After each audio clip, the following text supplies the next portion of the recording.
안녕하십니까, 이기대 강사입니다. 협동조합의 정관 작성. 이번 강의에서는 우리 협동조합의 정관을 어떻게 작성하는지 좀 자세하게 알아보도록 하겠습니다.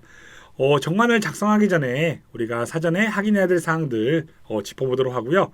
그리고 협동조합의 어떤 자치법규의 구성 요소가 정관, 규약 규정이 있습니다. 이 친구들이 어떤 건지 한번 설명을 드리도록 하고요. 그리고 정관은 무엇인지, 그리고 우리 협동조합의 정관은 어떠한 구조로 만들어져 있는지 한 번쯤 우리가 확인해 보도록 하고요. 정관을 작성함에 있어서 좀 유의해야 될 사항들, 우리가 반드시 명시해야 될 사항들, 이런 것들을 한번 깊게 다뤄보고 마무리를 해보도록 하겠습니다. 정관을 작성하기 전에는 반드시 우리가 확인해야 될 사항들이 있는데요. 그게 협동조합 기본법입니다. 우리는 어떠한 경우에도 협동조합 기본법을 위배해서 정관을 작성하면 안 되기 때문에 우리는 정관을 작성하기 전에 협동조합 기본법이 어떤 내용들로 구성되어 있는지 한번 좀 살펴보시면 좋을 것 같고요.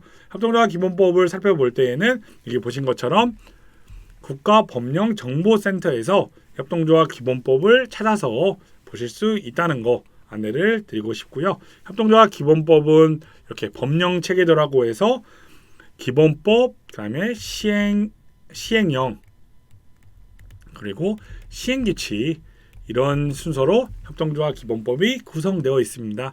그래서 정관을 만들기 전에 우리가 확인을 해보면 좋을 것 같은 내용들을 한번 공유를 해드리도록 하고요. 우리 협동조합 기본법은 제1장 총칙에서부터 제8장 벌칙까지 총 8개 장으로 구성되어 있고 총 119조로 구성되어 만들어져 있습니다. 그리고 하위 개념인 우리 협동조합 시행령은 4개의 장 35조로 구성되어 있고요.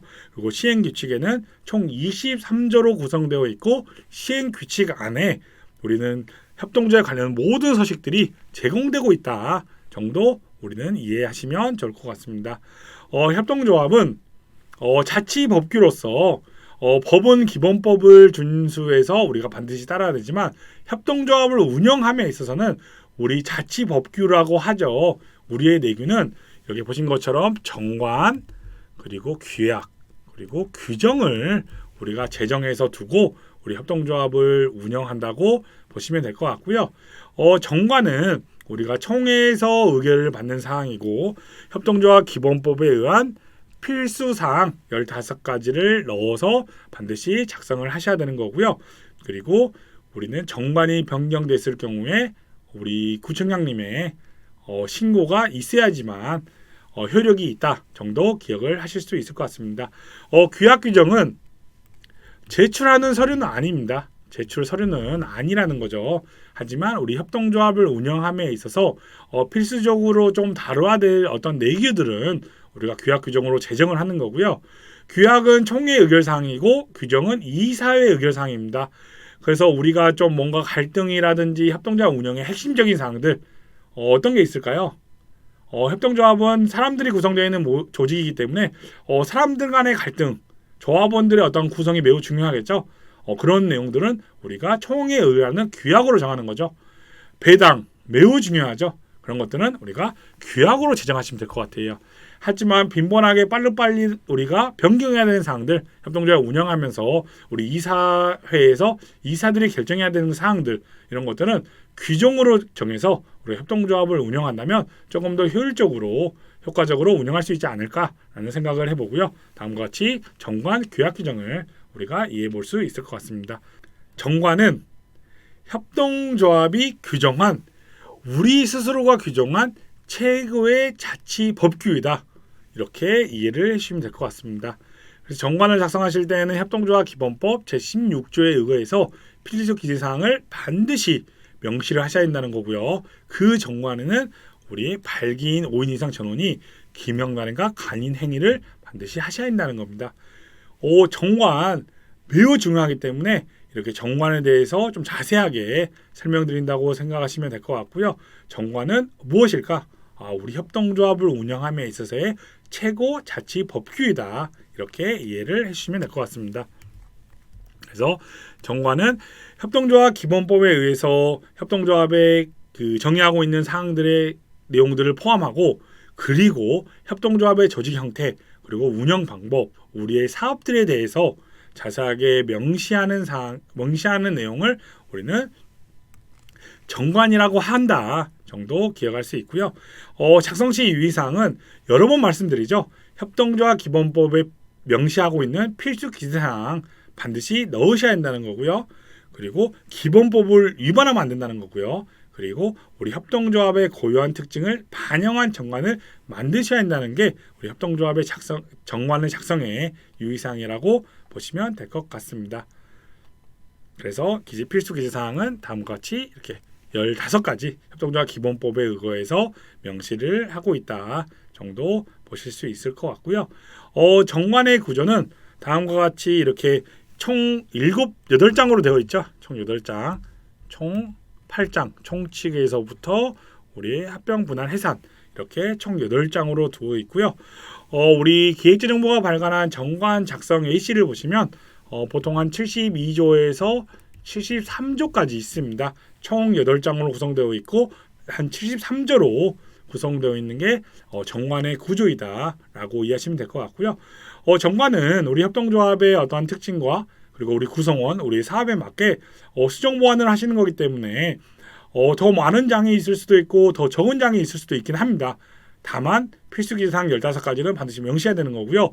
저도 73조까지로 예시되고 있지만 100조까지 갈 수도 있고 우리가 더 많은 내용들을 넣을 수 있다는 겁니다. 그런 것들을 참고해서 정관을 작성하시면 되고 정관의 구조는 총칙, 조합원, 출자, 적립금, 총회, 이사회, 임원과 직원, 사업의 집행, 회계, 그리고 합병, 분할, 해산으로 총 8장으로 구성되어 있다 정도만 기억을 해주시면 좋을 것 같습니다. 정관의 흐름도는 이렇게 순서가 이렇게 되죠. 그래서 총칙이 만들어지고 마지막에는 해산하는 절차가 어떻게 되는지 우리 정관의 흐름도를 살펴보실 수 있을 것 같고요. 우리 협동조합의 정체성, 이 ICA라는 우리 국제협동조합 연맹에서 협동조합의 정체성을 이렇게 7가지 원칙에 의해서 명시하고 있습니다. 이 원칙을 기반해서 우리 협동조합의 정관이 만들어진다고 보시면 될 것 같고요. 이 원칙에 기반한 정관의 예시가 우리 기획재정부가 발간한 협동조합 정관 작성 방법 및 작성 예시 이걸 토대로 만들어져 있고 그거를 샘플로서 우리는 참고하되 우리의 고유의 목적 사업과 우리 구성원들의 어떠한 특징을 반영해서 정관을 만드는 게 정관의 작성의 핵심이다 정도를 우리는 반드시 명심해 주시면 좋을 것 같습니다. 그래서 정관의 7원칙에 따라서 나눠 본다면 4원칙과 5원칙을 준수하는 건 우리 협동조합의 총칙 부분에 대부분 다뤄져 있고요. 제3원칙 조합원의 경제적 참여는 우리 협동조합의 경제적인 부분으로서 제17조, 22조 그리고 61조, 67조 정도에 담아져 있다 정도를 우리는 이해해 주시면 될 것 같습니다. 정관을 이제 좀 본격적으로 좀 깊게 다뤄보도록 할게요. 정관은 우리가 예시를 보시면 1조에서부터 73조까지 있는데 이거를 다 설명드리기에는 보통 한 8시간 정도 걸리더라고요. 근데 다 설명드리지는 않고요. 우리는 축약해서 정말 필요한 사항들, 작성함에 있어서의 유의해야 될 사항들만 한 5가지 정도 짚어드리고 나머지는 자료를 통해서 우리가 확인해 보시면 도움이 되실 것 같습니다. 첫 번째 사항은 협동조합의 명칭을 반드시 우리는 정관 제1조에 명시를 하셔야 된다는 겁니다. 명시하실 때에는 협동조합 기본법에 의해서 우리는 설립된다고 보시면 될 것 같고요. 그래서 우리는 협동조합 기본법에 의해서 우리나라 협동조합이다 이렇게 쓰셔야 한다는 거예요. 협동조합이라는 단어 뺄 수 없다는 거고요. 반드시 협동조합이라는 단어를 포함해서 우리나라 협동조합 사회적 협동조합이다. 우리나라 사회적 협동조합이라는 우리 협동조합의 설립과 명칭은 반드시 제1조에 넣으셔야 한다는 거고 우리의 명칭이 동일한 시도 내에 있을 경우에는 사용이 불가능하나 정도 기억을 해주시면 좋을 것 같습니다. 두 번째 사항은 목적이죠. 우리는 협동조합을 만드는 목적은 여기 나와 있는 것처럼 자주적, 자립적, 자치적 어떤 활동을 통해서 우리 지역사회 문제를 해결하고 우리 조합원들의 권익과 복리 증진을 위해서 협동조합을 한다는 거죠. 우리가 하고자 하는 목적을 우리 제2조에 반드시 다음과 같이 명시해야 한다는 거고요.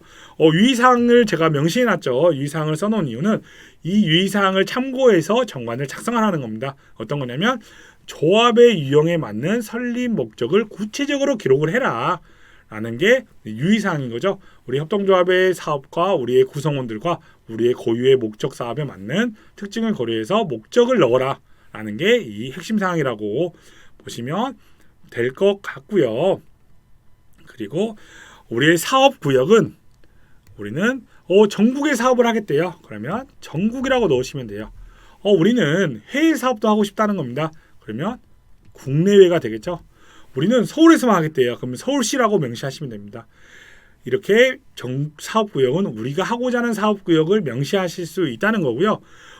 여기서 이제 설명드린 이유는 사회적 협동조합을 만드는데 우리가 유형이 있습니다.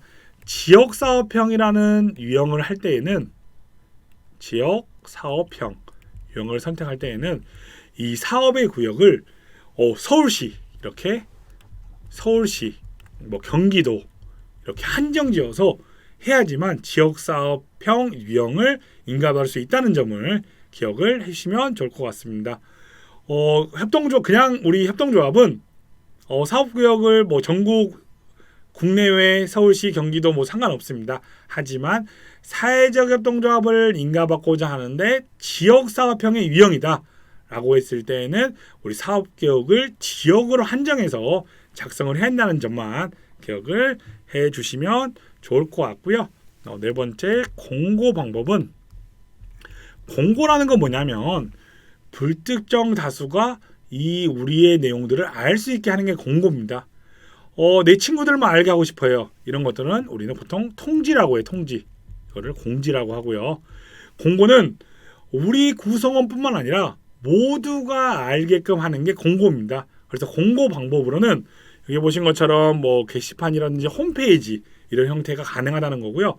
간혹 공고로 SNS 넣으신 분들이 있어요. 하지만 SNS는 공고 방법으로 적합하지가 않다는 점 반드시 기억을 해주시면 좋을 것 같습니다. 어떤 거냐면 우리 어떠한 메신저를 쓸 겁니다. 그 메신저에는 우리 구성원들만 있어요. 그런 경우는 통지나 공지가 되는 거겠죠. 공고 방법으로 적합지 않다는 거예요.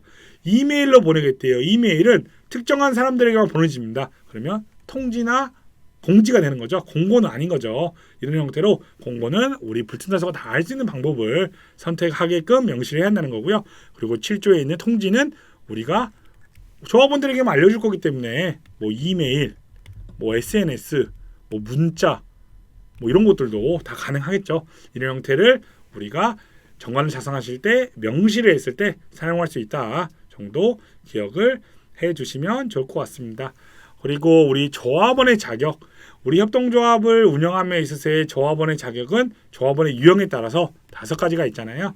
그래서 이 유형에 따라서 우리는 이 유형의 자격을 어떻게 될 것인지, 우리 사업자 협동조합을 만들 때에는 매장을 가지고 있는 개인 사업자만 우리에게 조합원의 자격을 부여할 수 있을 겁니다. 그러면 저는 이 협동조합의 조합원 가입을 불가능할 거예요. 왜냐하면 자격이 되지 않기 때문입니다. 우리 협동조합원 가입과 탈퇴가 자유로운 조직으로 우리 조합에 가입하고자 하는 사람들은 무조건 받아줘야 됩니다. 하지만 우리 협동조합이 정관으로 자격을 제한한다면 그 자격에 충족된 자들만 우리 협동조합에 가입이 될 수 있다는 점을 기억을 해주시면 좋을 것 같습니다. 그래서 자격은 우리가 다양한 방법으로 우리가 정할 수 있을 것 같고요. 나머지 내용들은 우리가 쭉 이 자료를 참고해서 보시면 충분히 이해가 되실 사항들이기 때문에 이렇게 스킵하고 넘어가는 것들은 이렇게 빨리 넘어가지 걱정하지 마시고 나중에 자료를 보시고 쭉 읽어보시면서 유의사항을 체크한다면 크게 어려움이 있지 않을 거기 때문에 넘어간다고 이해를 해주시면 좋을 것 같습니다.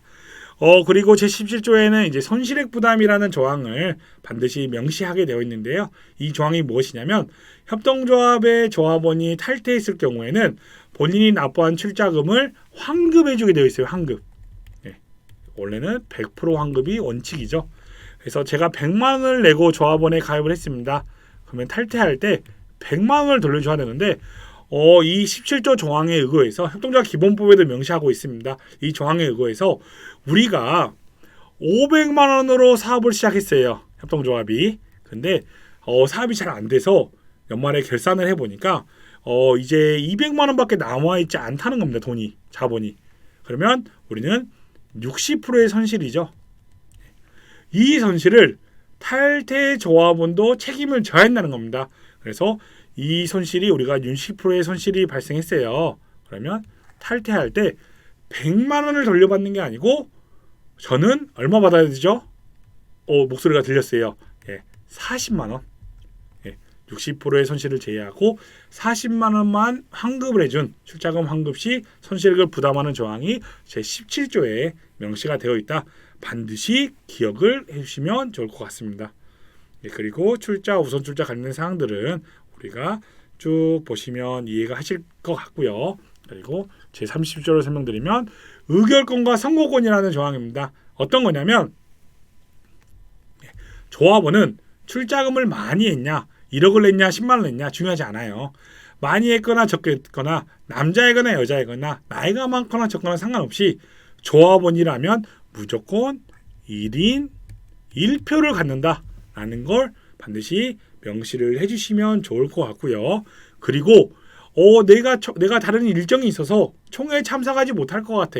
그런 경우에 어떠한 이런 의결권과 선언권을 위임해 줄 수 있습니다. 대리할 수 있다는 거죠. 그래서 이 제88조 조합원 자격을 갖춘 대리인에게 의결권과 선언권을 대리할 수 있다.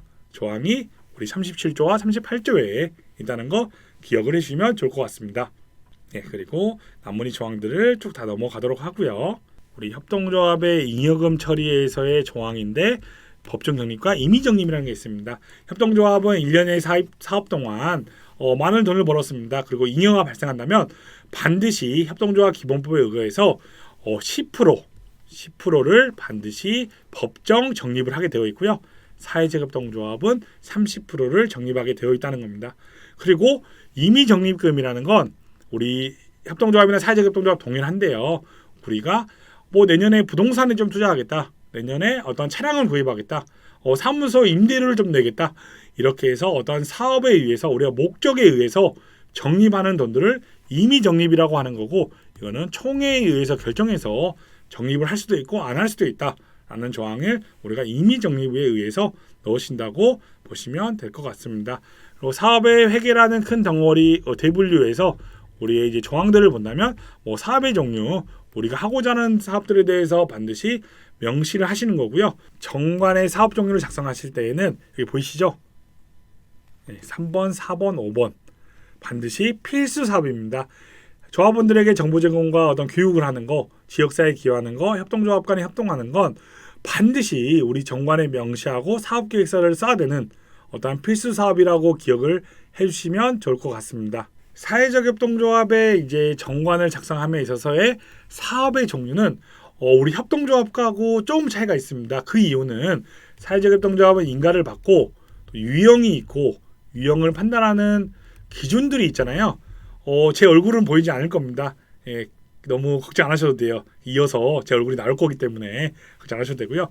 사회적 협동조합은 인가와 유형과 판단 기준을 반드시 명시해야 되기 때문에 협동조합과 정관에서의 가장 큰 차이는 제60조의 사업의 종류이고요.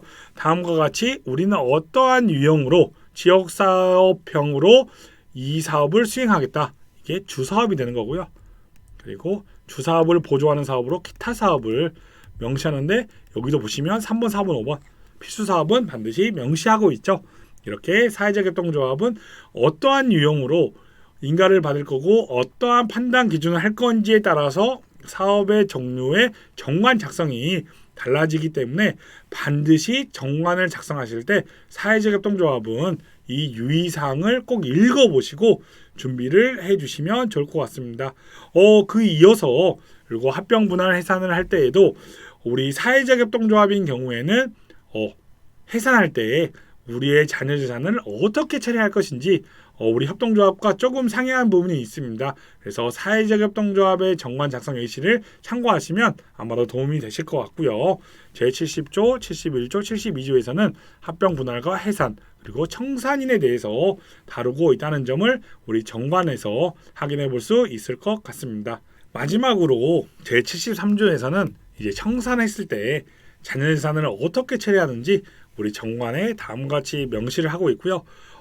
사회적 협동조합과 협동조합의 처리 방법은 조금 다르기 때문에 반드시 확인하시고 기록이 필요하고 부칙에 보시면 우리 협동조합은 경우에는 동래문 구청장님의 신고 수리가 완료된 날로부터 시행한다 이렇게 명시하시면 되고요. 우리가 예를 들어서 돌봄 사업을 하는 사회적 협동조합으로서 보건복지부의 인가를 받는다면 이 정관은 보건복지부 장관의 인가를 받은 날로부터 시행한다. 이렇게 명시를 하시면 된다는 점을 좀 기억을 해주시면 될 것 같습니다. 그래서 이때에는 협동조합과 사회적 협동조합이 부칙이 누가 신고를 해주고 누가 인가를 해주냐에 따라서 다르게 작성된다고 기억을 하시면 될 것 같고 이 행위 보이시죠? 이게 기명날인입니다. 정관에는 발기인 5인 이상이 기명날인과 간인해야 한다. 그래서 여기 보시면 이기대 쓰고 인 여기에 인감도장 그리고 막도장 서명도 가능하지만 가급적 인감도장 찍는 걸 좀 권해드리고 싶고요. 이게 기명날인이라는 걸 기억을 해주시면 좋을 것 같습니다. 협동조합의 이제 내규에서는 정관을 다 설명드렸고요. 추가적으로 우리가 운영함의 어떤 효율적인 운영을 위해서 규약 규정을 두는데요. 규약은 정관에서 정하는 것을 제외하고 협동조합의 조직, 사업 활동을 하기 위해서 우리가 정하는 사항이지만 반드시 총회 의결을 거쳐야 된다는 거고요. 총회 의결을 통해서 효력이 발생한다 정도 기억을 해주시면 될 것 같고요.